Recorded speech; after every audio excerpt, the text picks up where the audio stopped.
Good day everyone, my name is Katrina B. Cortez and my group will tackle about reptilia. So first let us define what is a reptile. So reptile or reptilia, these were the first class of organisms to adapt life into land. So they are believed to have evolved from the amphibians millions of years ago. And there are also 10,000 more than 10,000 of different species of reptiles on Earth. So they are cold-blooded animals belonging to the phylum Chordata of animal kingdom. The skull of the reptiles is modified that gives the reptiles an efficient and powerful jaw action, and the modification also makes the skull light.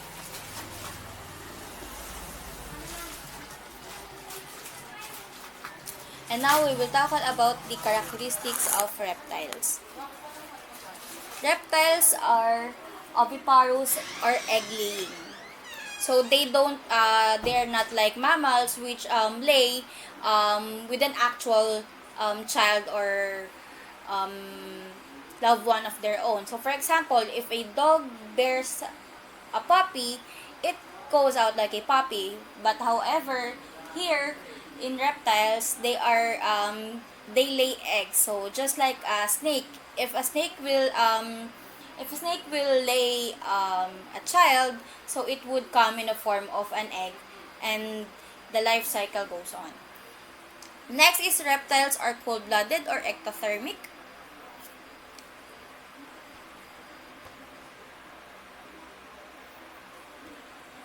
So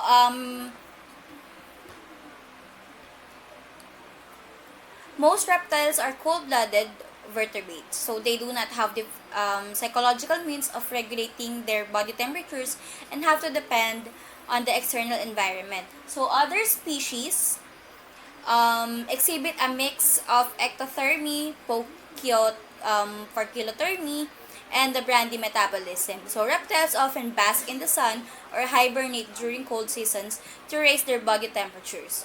And when the sun is too hot, they will find a way to retreat, or they will retreat to shady areas or inside the water to cool or lower their body temperature.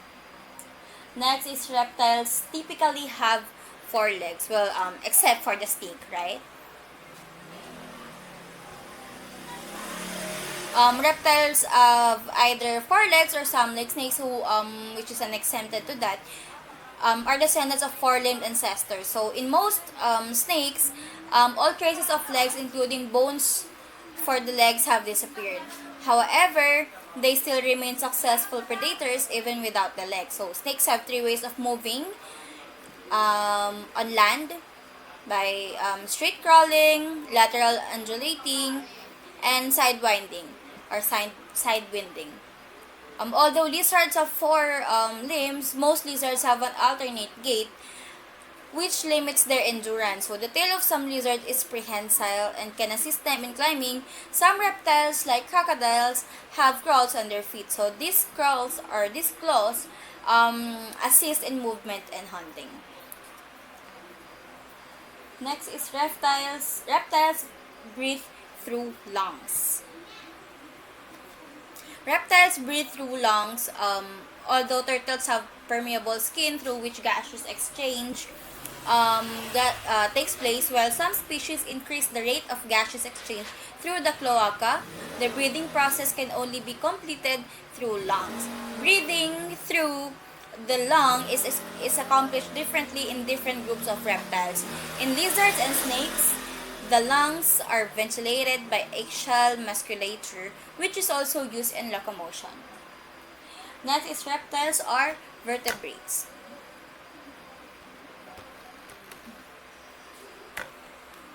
Reptiles exhibit similar characteristics of other vertebrates like animals, birds, and some amphibians. So they have backbones that house their spinal cords that run the length of their bodies. So reptiles also have chains of bony elements from the tails to the head. The bony and the skeleton consist of cranium or skull appendages and deep girdles. The endoskeleton protects the inner tissue and also aids in body movement. Skeletons differ from one species to another, with crocodiles having some of the largest body structures in this class. Next is reptiles have scales or scutes. One of the major distinguishing factors between reptiles and other animal classes is the presence of scutes or scales. The scales covering the body of reptiles are made of keratins and formed the epidermis, unlike fish scales which are formed from the dermis or from the skin. The scales are either tubular or ossified but can also be modified elaborately like in snakes. The scales on lizards vary from tubular to plate-like and are composed of the thorny epidermis. The scales may also differ in form depending on their location on the lizard. Snakes are completely covered with scales, or different sizes and shapes. So the scales protects the body, helps in retaining the moisture, and aids in movement. So as you can see, let me just explain that reptiles like snake changes their scales or their skin from time to time as they grow from bigger to bigger.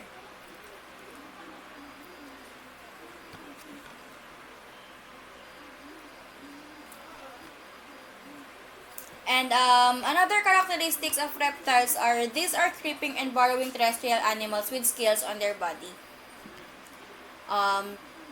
The heart is three-chambered. However, crocodiles have four-chambered heart. The nervous system comprises of 12 pairs of cranial nerves. The lateral line system is absent in reptiles.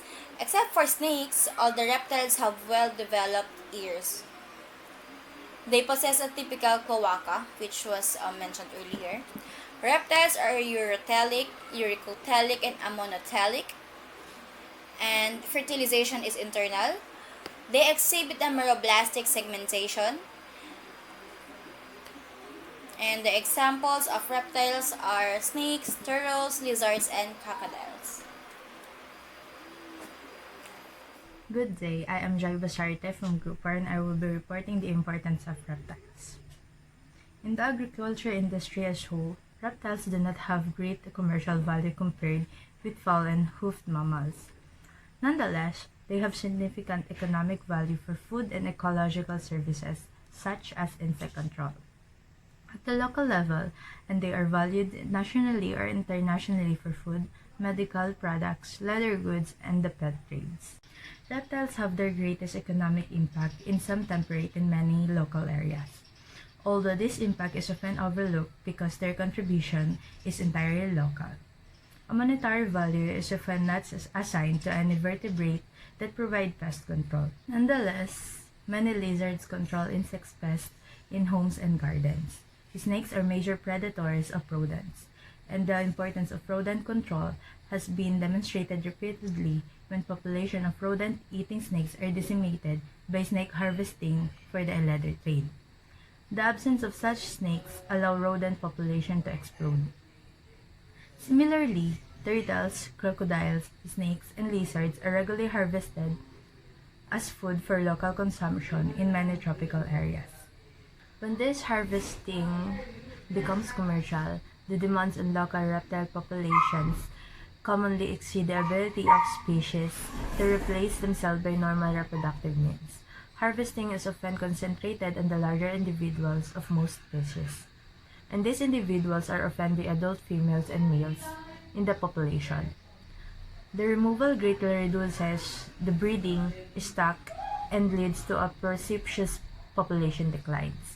The overharvesting of crocodiles for leather industry in 1950s and 1960s caused the widespread extirpation or localized extinction of many crocodile species. In addition, surviving populations experienced a near worldwide drop in numbers. Since then, regulations at the national and international levels have greatly reduced the harvest, and proactive conservation and management measures have allowed many crocodilian populations to rebound. Regulated harvesting currently provides an adequate number of skins to the leather trade and also allows crocodiles to resume their role as top predators in many aquatic ecosystems. The late 20th century, the return of American alligator from near extinct in the southeastern United States demonstrate that successful management of reptile population is possible if it closely supervised. Regulated harvesting of large snakes and lizards is also underway in parts of Indonesia. In addition, several groups of reptiles, Dago lizards in Argentina, freshwater turtles in China, and green iguanas in Central America are raised as livestock. Often the process of regulated harvesting begins with the removal of a few eggs. Juveniles are adults from wild populations.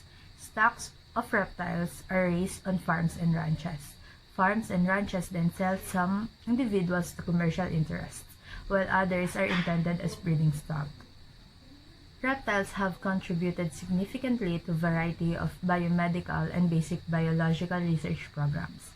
Snake venom studies contributed greatly to the care of heart attack patients in the 1960s and 1970s and are widely studied in the development of pain management. Field studies of lizards and other reptiles and manipulation of populations of various lizard species have provided scientists the opportunities to set hypotheses on different aspects of evolution.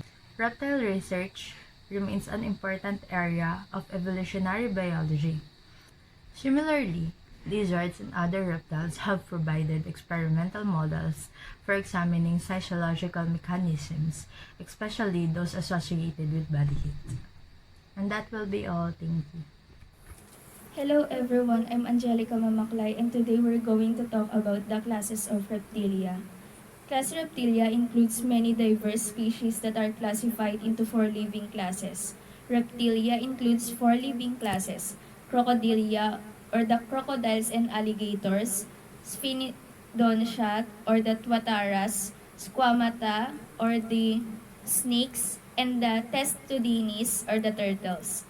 There are 25 species of Crocodilia, 2 species of Spinodontia, approximately 9,200 Squamata species, and the Testudines with about 325 species. In traditional taxonomy, reptiles were classified based on their physical features or the morphology. They are ectothermic, their skin is covered in scales, and they are amniotes. Reptiles include the amniotes except birds and mammals. Reptiles were defined as the animals that include crocodiles, alligators, tuatara, lizards, snakes, amphibians, and turtles. All of these organisms were grouped together as the class of Reptilia. Crocodilia or the small lizard arose with a distinct lineage by the Middle Triassic. Extant species include alligators, crocodiles, and caimans. Crocodilians live throughout the tropics and subtropics of Africa, South America, southern Florida, Asia, and Australia. They are found in freshwater, saltwater, and brackish habitats such as rivers and lakes, and spend most of their time in the water. Some species are able to move on land due to their semi-erect posture. Crocodilia is a reptile order that includes crocodiles, alligators, gharials, and camites. According to their current classification, there are currently 23 species within the Crocodilia order or reptiles. Sphinodontia or the wedge-tooth arose in the Mesozoic era and includes only one living genus, the tuatara, comprising 2 species that are found in New Zealand. Tuataras measure up to 80 cm and weigh about 1 kg. Although quite lizard-like in gross appearance, several unique features of the skull and jaws clearly define them and distinguish the group from the squamates. This order of reptiles used to be incredibly diverse, with many different families and species within the order. In fact, the Sphinodontia order dates back to the Mesozoic more than 100 millions ago. So nearly all of the former members of the disorder are a new extinct. Only the tuatara remains. That's why I called him a legend. Squamata or the scaly arose in the late Permian and extant species include lizards and snakes. Both are found on all continents except Antarctica. Lizards and snakes are the most closely related to the tuataras, both groups having evolved from a Lepidosauриan ancestor. Squamata is the largest extant classes of the reptiles. Most lizard differs from the snakes by having 4 limbs. although these have been variously lost or significantly reduced in at least 60 lineage. Snake-like eyelids and external ears which are present in lizards. Lizard species range in size from chameleons and geckos, which are few centimeters in length, to the Komodo dragon, which is about 3 meters in length. Most lizards are carnivorous, but some large species such as iguanas are herbivores. Squamata is a reptile order that includes lizards and snake with nearly 8,000 individual species. Squamata is by far the largest reptile order. Snakes are thought to have descended from either burrowing lizards or aquatic lizards over 100 million years ago. Snakes comprise about 3,000 species and are found on every continent except Antarctica. They range in size from 10 centimeter long thread snakes to 10-meter long pythons and anacondas. All snakes are carnivorous and eat small animals, birds, eggs, fish, and insects. The snake body form is so specialized that in its general morphology, a snake is a snake. Their specializations all point to snakes having evolved to feed on relatively large prey, or even though some current species have reversed this trend. Although variation exists, most snakes have a skull that is very flexible, involving 8 rotational joints. They also differ from the other squamates by having mandible or lower jaws with either bony or ligamentous attachment anteriorly. Having this connection via skin and muscle allows for great expansion of the gape and independent motion of the two sides, both advantages in swallowing big items. Snake or suborder Serpentes, also called serpent, any of more than 3,400 species of reptiles distinguished by their limbless condition and greatly elongated and body and tall. Turtles are members of the clade Testudines or having a shell. Turtles are characterized by a bony or cartilaginous shell. The shell consists of the ventral surface called the plastron and the dorsal surface called the carapace, which develop from the ribs. The plastron is made of scutes or plates. The scutes can be used to differentiate species of turtles. The two clades of turtle are most easily recognized by how they retract their necks. The dominant group, which includes all North America species, retracts its neck in a vertical S-curve. Turtles in the less species clade retract the neck with a horizontal curve. Turtles arose approximately 200 million years ago, predating crocodiles, lizards, and snakes. Similar to the other reptiles, turtles are ectoderms. They lay eggs on land, although many species live in or near water. None exhibit parental care. Turtle range in size from the speckled pardlapper tortoise at 8 centimeters or 3.1 inches to the leatherback sea turtle at 200 centimeters or over 6 feet. The term turtle is sometimes used to describe only those species of Testudines that live in the sea, with the terms tortoise and the terrapin used to refer the species that live on land and in freshwater respectively. Thank you. Hi, I am Karen Inahario. So today I will discuss about the distribution and ecology of the reptiles. Reptiles are mainly animals of Earth's temperate and tropical regions, and the greatest number of reptilian species live between 30° north and 30° south latitude. Nevertheless, at least two species, other species of snakes, lizards, and turtles also live at high latitudes and altitudes and have evolved lifestyles that allow them to survive and reproduce with little more than 3 months of activity each year. Reptile activity is strongly dependent on the temperature of the surrounding environment. Reptiles are ectothermic, that is, they require an external heat source to elevate their body temperature. They are also considered cold-blooded animals. Although this label can be misleading, as the blood of many desert reptiles is often relatively warm. The desert reptiles is often relatively warm. The body temperatures of many species approximate the surrounding air or the temperature of the substrate, hence a reptile can feel cold to the human touch. Many species, particularly lizards, have prepared body temperatures above 28 degrees Celsius and only pursue their daily activities when they have elevated their body temperatures to those levels. These species maintain elevated body temperatures at a relatively constant level by shuttling in and out of the sunlight.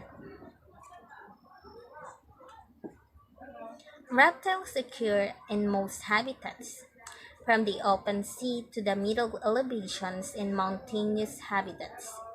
The yellow-billed sea snakes spends all its life in marine environments. It feeds and gives birth far from any coastline and is helpless if washed ashore, whereas other sea snakes live in coastal waters of estuaries and coral reefs. The sea turtles are also predominantly coastal animals, although most species have a pelagic or open ocean phase that lasts from the hatchling stage to the young juvenile stage. Many snakes, crocodiles, and a few lizards are aquatic and live in freshwater habitats ranging from large rivers and lakes to small mountain streams. On land, turtles, snakes, and lizards also occur widely in forests, in grasslands, and even in true deserts.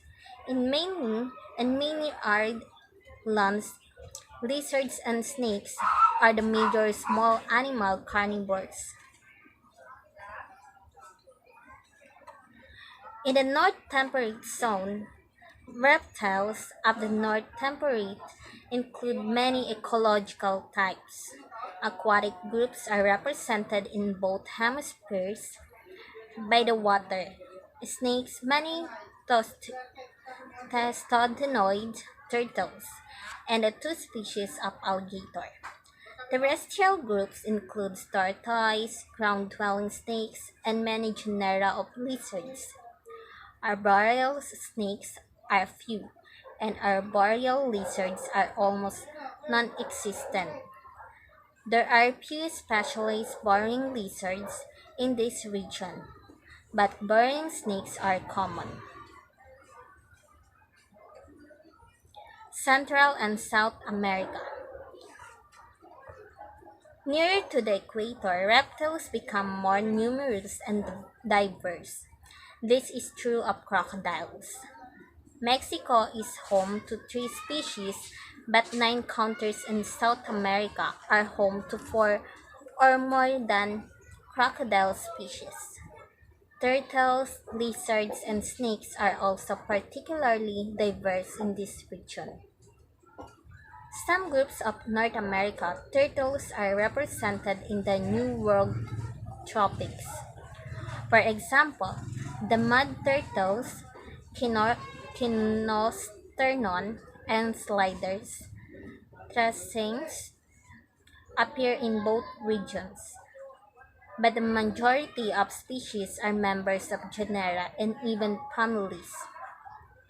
Turtles of, tur- turtles of families that are unknown in North America. In addition, Central America has three endemic genera of turtles.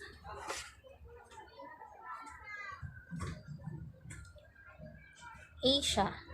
The temperate zone of Eurasia is noted for its many lizards of the families Agamedidae and Lacertidae, and to lesser degrees. Most of the lizards are terrestrial, and extremely specialized burrowers include desert dwelling.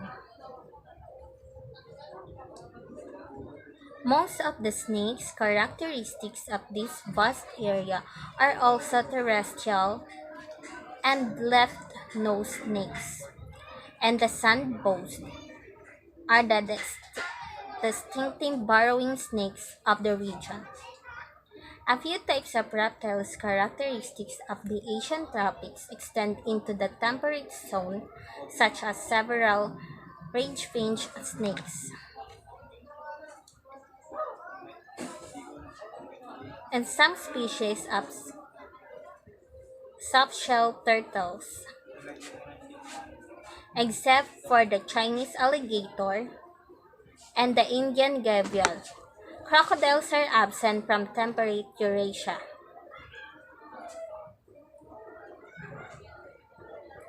Australia. As a result of close geological relationship and faunal similarities, the general characteristics of reptiles in the Australian faunal region also apply in New Guinea.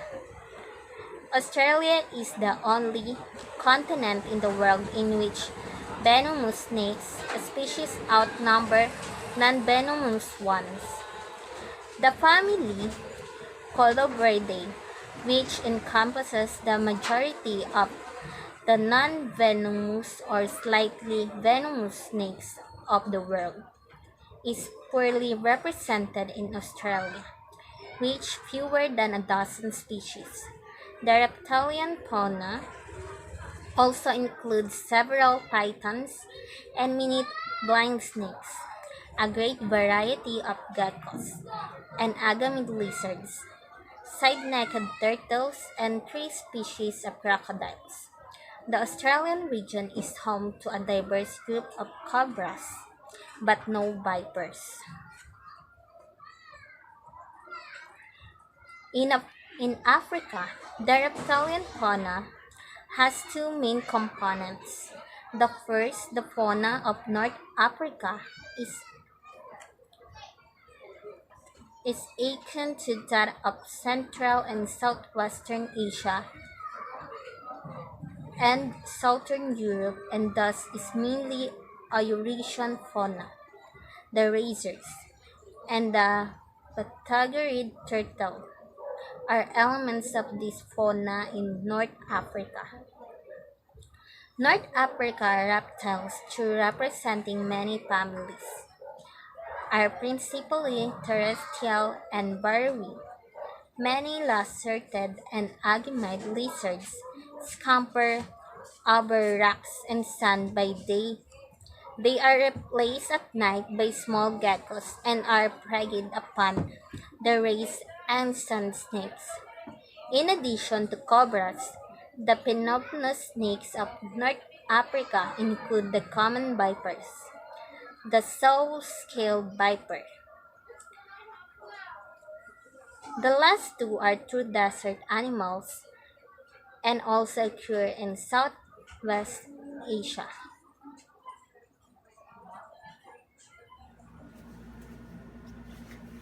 Yeah. Good day everyone, I'm Andrew Rio Bicosepe and I'm a member of Group 4 and I will be discussing about the life cycle and life history of reptiles. The diversity of reptile life history is amazingly wide and often reveals nearly unimaginable reproductive adaptations. Some reptiles are annual species that hatch, mature, reproduce, and die in 1 year or at most. Um, the other reptiles live 25 or more years to mature and have lifespans that exceed 50 years. Example of these are turtles. Then numerous other species fall between these extremes. Some reptiles lay eggs, whereas others are live bearers. Some species lay 1 or 2 eggs, whereas others lay 100 or more eggs in each nesting event. Some reptile nest year-round, whereas others may nest once each year or allow 2 or more years between breeding cycles.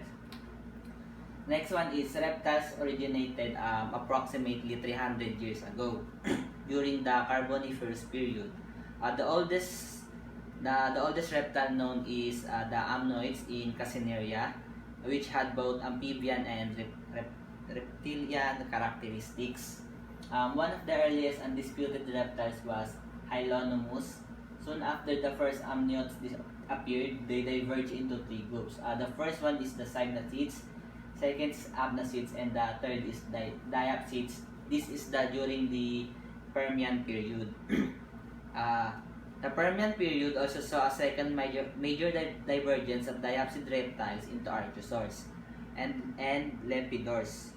These groups remained inconspicuous until the Triassic period, when the Archosaurus became the dominant terrestrial group due to the extinction of large-bodied anapsids and synapsids during the Permian-Triassic extinction.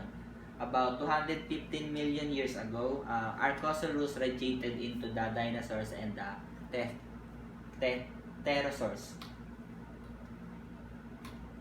Next is the evolutionary history of reptiles. The dinosaurs were a diverse group of terrestrial reptiles with more than 1,000 species identified to date. So, which means kahit ngayon may na-identify pa rin sila na ibang classification ng reptiles. Some dinosaurs were quadrupeds, others were bipeds. Some were carnivorous, some are herbivorous. Dinosaurs laid eggs, and the number of nests containing fossilized eggs have been found. It is not known whether dinosaurs were endotherms or ectotherms. But given to the modern birds, they are endothermic. The dinosaurs that serve as ancestors to birds likely were endothermic as well. Some fossil evidence exists for dinosaurian parental care, and comparative biology supports this hypothesis since the Archosaurus birds and crocodilians displays parental care. Dinosaurs dominated the Mesozoic era, which was known as the Age of Reptiles. But since when the Cretaceous Tertiary extinction, ito yung nag-result sa sa pag-ubos ng mga dinosaurs, yung era na to. So, ang mga major na natatira dito yung mga may capability na lumipad na dinosaurs. So that's all about my report, and the rest of the report will be discussed by my groupmates. Thank you.